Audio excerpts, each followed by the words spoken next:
A doença celíaca é uma patologia crônica autoimune que ocorre em indivíduos geneticamente suscetíveis, caracterizada pela atrofia das vilosidades do intestino delgado pela ingestão do glúten, contido no trigo, cevada, centeio e aveia. É diagnosticada pela sorologia, endoscopia e histologia. Pode ocorrer em crianças e adultos em qualquer fase da vida.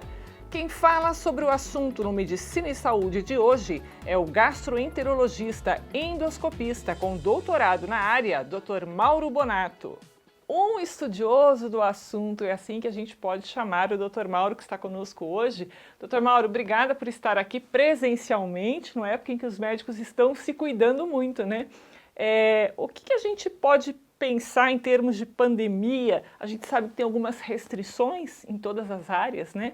Mas como que os celíacos estão sendo afetados nesse momento? Boa tarde. Boa tarde. Obrigado, Soraya, pelo convite e por falar esse assunto, né? Que já tive algumas perguntas, já me perguntaram sobre se o celíaco tem uns cuidados maiores ou não, né?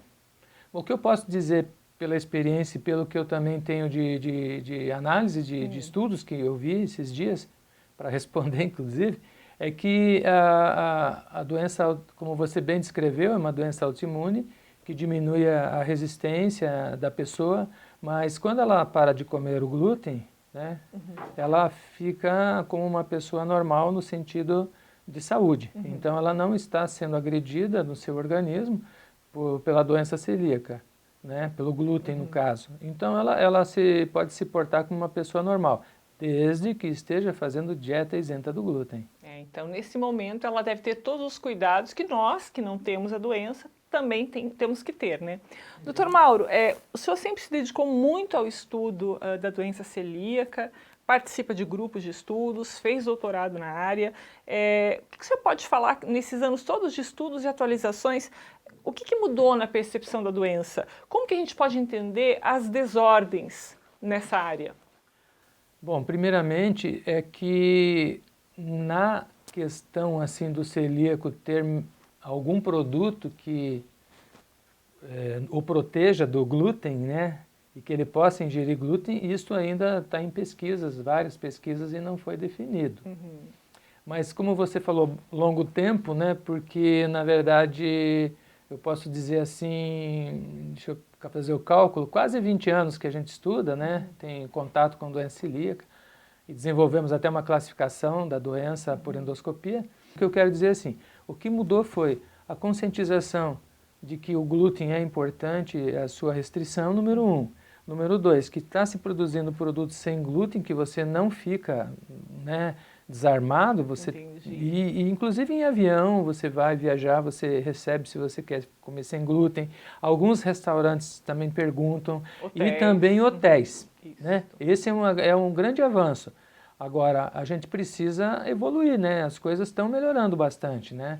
E eu, assim, posso dizer que é um sofrimento não comer pão, né? Que a pessoa tanto queria, mas tem tanta coisa que dá para substituir hoje, o pão especificamente com trigo, que não fica difícil, né? Então, hoje é mais fácil, né?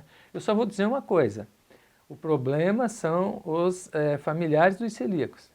Eles não fazem exame porque eles não querem saber, eles têm medo de fazer. Então eu faço até um apelo, né, que eles façam isso. E a outra coisa, um outro ponto que melhorou bastante foi o diagnóstico. Porque a gente tinha em torno de 95% de pessoas não diagnosticadas. Nossa, então eles podiam ficar até 6 a 8 consultas, que foi um trabalho nosso lá atrás, né, 10 anos atrás, que consultavam e não tinham diagnóstico, porque passavam sem perceber e não prestava-se atenção. Certo. Porque a doença celíaca ela atinge praticamente todas as especialidades.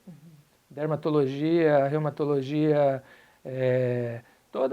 muitas especialidades, ginecologia, né, obstetrícia, etc. Então as pessoas estão pensando na doença, endócrino, etc. E aí o que acontece? O diagnóstico está sendo mais observado, número 1.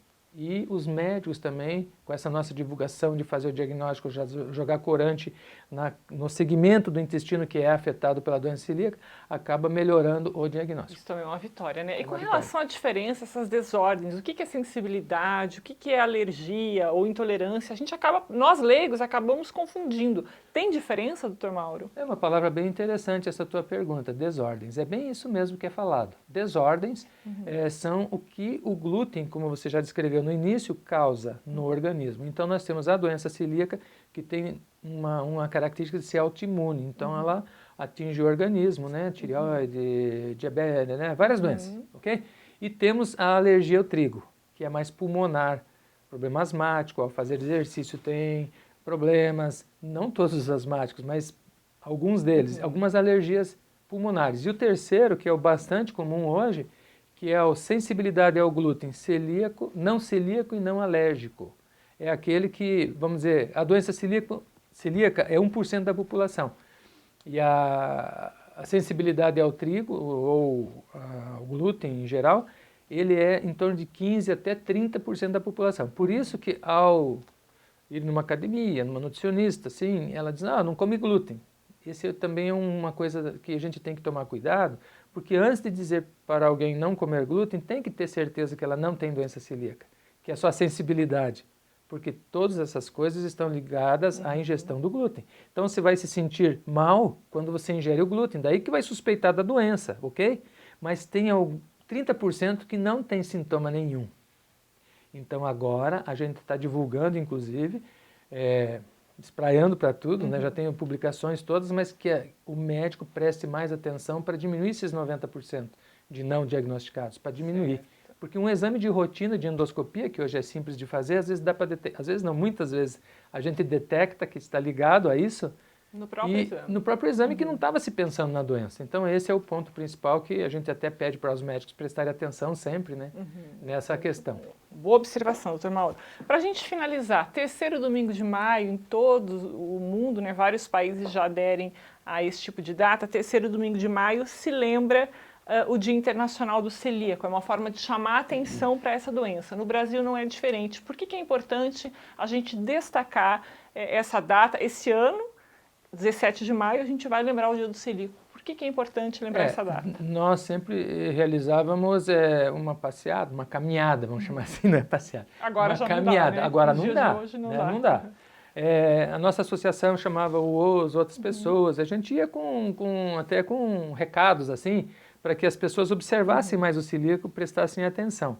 Então esse dia é importante para que as leis governamentais ajudem a empresas, a órgãos, né, da coletividade que tenham alguns lugares sem glúten, que tenham algumas leis para os celíacos, né, até como eu falei, avião, restaurante, etc., que tenham obrigatoriedade até de ter sem glúten, que hoje está muito fácil de fazer isso.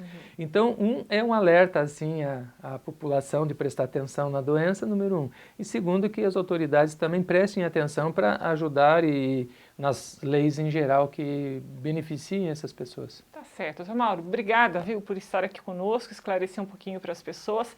Que o senhor tenha aí um bom fim de semana e início de semana melhor ainda. Obrigado e vamos lá, né? Vamos passar essa fase ruim que, na verdade, não é ruim, é boa para nós refletirmos. Tá certo. Tem que ver esse lado também. Olha, a gente vai para um rápido intervalo comercial, mas no segundo bloco a gente vai falar sobre a segurança hospitalar quando o assunto é centro cirúrgico em época de Covid-19. Rapidinho, eu volto já já.